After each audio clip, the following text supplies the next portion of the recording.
read about it later? How about we talk about it now? The Jimmy Barrett Show continues on KPRC 950. All right, we've got a couple of vaccines just about ready to be approved, and we're told here in Texas we'll get 1.4, this according to Governor Abbott's office, 1.4 million doses, all of which will be going to healthcare workers. We have more than 1.4 million healthcare workers here in Texas, so, you know, if you got 1.4 million doses, that means about little over 700,000 will actually be able to be treated because it requires 2 doses. But even when you're starting with that relatively small number, you know, there are logistics involved in getting the vaccine, storing the vaccine, getting it to wherever it is you're going to be distributing it from, getting people in to get the vaccinations.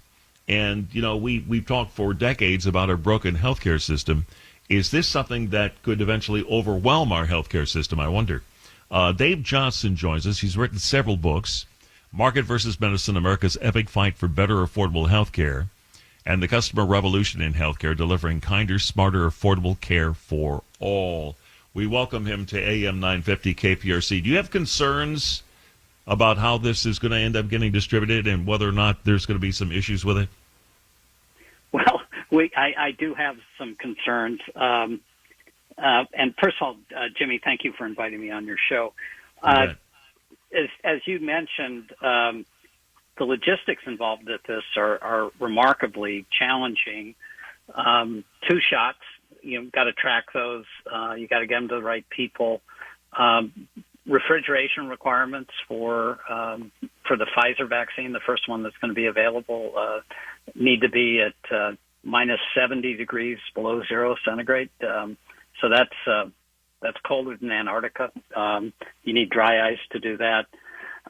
So the logistics are challenging. The administration has had literally an army of people working on doing this, and I think they're going to get it figured out, but it doesn't mean there won't be some hiccups here and there. I heard a story this morning, Dave, about the majority of the Texas doses are going to go to the Houston Methodist. They're going to go to the Houston Medical Center in actuality, because of course we have a huge medical center here in Houston, one of the greatest in the country, and I'm guessing they're going to probably do this in a lot of states where they're going to pick one of the bigger and best outfits and try to consolidate the efforts in a few small locations, or at least have a central staging area in every state. Right.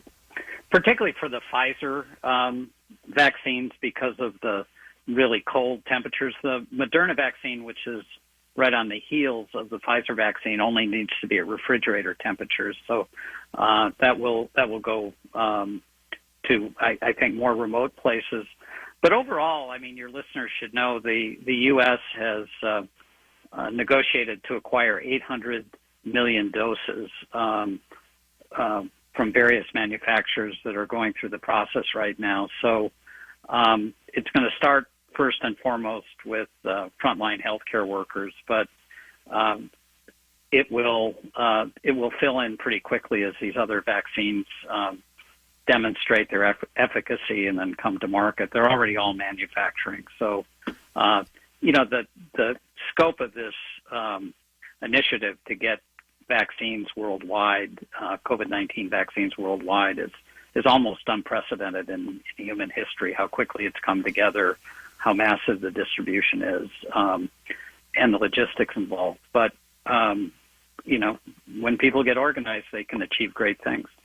You know, I may be asking you a question that's above your pay grade, and if so, I apologize. But one of the things I'm really, really curious about is, we have the Moderna and the Pfizer vaccine. Other than the refrigeration components here, what do we know about the difference between the vaccines? Is there any real difference in how they're put together or what kind of impact they're going to have on people? Those vaccines are very similar. But your question is an excellent one, Jimmy. There are 400 vaccines in development now worldwide, and they have 5 different broad categories. Moderna and Pfizer are using RNA material, so it's almost like the body's software. And unlike a typical vaccine, which is a watered-down version of the virus, that you put into your body to build antibodies. This actually uses the RNA-like software to create the antibodies without side effects. And it's an entirely new way of doing vaccines. It's a remarkable scientific accomplishment. So we can get into that a little more if you'd like. But then the other types, so you've got RNA vaccines, DNA vaccines, you got the traditional method, which I just talked about. There's another one that uses proteins, which is also remarkably promising and new. And then another one that uses synthetics. So all of these are going on simultaneously. The RNA ones are coming to market so quickly because they're it's really like, as I say, software. They can design and test them in computers. That one, you would think that one sounds a little bit more superior to me than the other ones, although the effective rate seems to be about the same. Is there any, in your mind, is there any real preferential difference if you had a choice of which one to take? Which one would you want to take? Well, they're for different things. Johnson & Johnson has a vaccine that is a little bit of a different formula, but it only requires one shot instead of two. So all things being equal, if that one comes to market and is as effective as the Pfizer and Moderna, you might want to go with that. The protein ones taken a little longer to develop, but cost a whole lot less, and they could actually be baked in pretty easily into the annual flu shot that we get. So I actually look at this, Jimmy, as the equivalent of, going to the moon or the Manhattan Project to, develop the atomic bomb. It's a game changer. This is one of these moments of unprecedented accomplishment in human history that, we'd never had a vaccine developed in under 4 years before. And that was for mumps, which was easy. The average time was 8 to 10 years. So we're doing this in under a year with all kinds of new technology and so on. It's really exciting. Well, I'd like to think that government sort of getting out of the way of the pharmaceutical companies in this particular case was a good idea. When you remove red tape and when you fast track something, it's amazing what you can get accomplished when you have to do it. Yeah, amen to that. And there's competition too, which, as I said, there are 400 companies out there doing different countries with different sponsorship and so on. It's really I can't think of another enterprise on a global scale that's sort of attacked a single problem in such a focused way. It's really talking to Dave. We're talking to Dave Johnson. He's the author of several best-selling books on healthcare. Dave, what do we hear about who's paying? We know that taxpayer dollars were used to pay for a lot of research. We gave a lot of money to pharmaceutical in order to be able to come up with this stuff. Is that our contribution? Is this vaccine going to be given for free, or is this something that you're going to be charged for, or your health insurance is going to be charged for? What have we heard about that? No, it's going to be free. In fact, there's a lot of misinformation generally in the internet world, as you know. But the most important thing with this vaccine, if we're going to get ahead of it, is to get it out to people as quickly and efficiently as possible. And so that means it has to be free. I mean, look at the penalty we're paying in our economy for not being able to get control of this disease. So it's in the government's interest to make it free, and it has to be easily accessible. So I think we're going to pull out absolutely all the stops to make that happen. And I'm guessing it won't.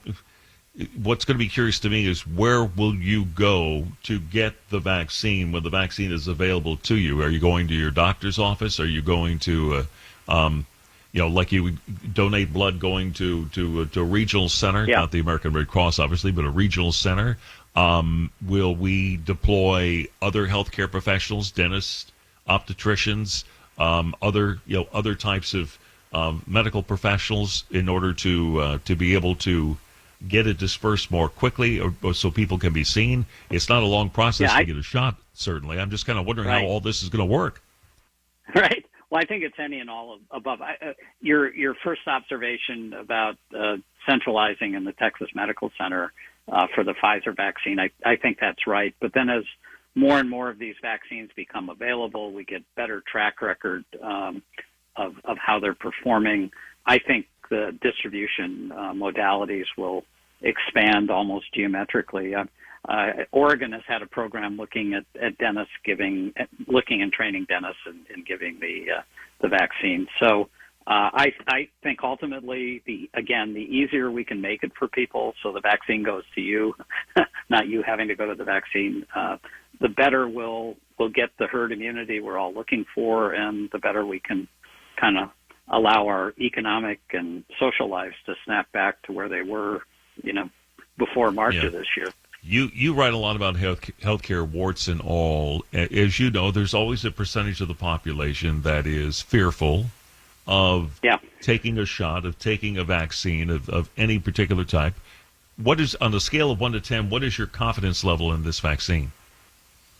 In the Pfizer and Moderna vaccines? Yep, and the ones we know about now. Yeah, it's pretty high. It's up in the 9 plus category. If you'd asked me that a month ago, I would have said more like 5. But these trial numbers that have come out have been absolutely astounding.